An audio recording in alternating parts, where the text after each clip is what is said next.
Har makonni o'z tosh tarozisi bor deyishganidek, bizning qishloqda ham molxona tozalash oddiy kundalik yumushlardan biri hisoblanadi. Mani anchadan beri kuzatadiganlar hech ham molxona tozalaydigan qiz deb o'ylashmagan. Buni aniq bilaman, lekin men bundan hech qachon uyalmaganman. Ijtimoiy tarmoq soxtaliklaridan tarkib topayotgan bir davrda qishloq hayotini boricha yoritish ham bu katta ish deb o'ylayman.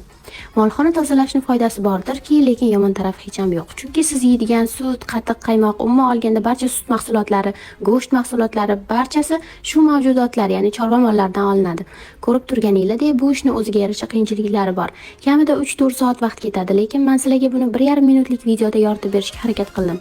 Molxonadan chiqqan axlatlarni arava yordamida tepalikdan pastga, ya'ni yer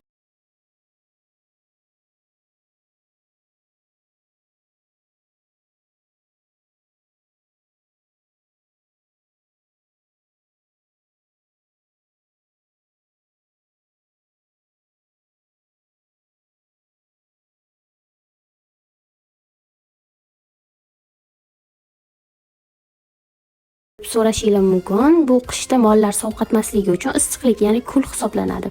Va nihoyat ishni tugatdim. Bu video hammaga ham yoqmasligi mumkin.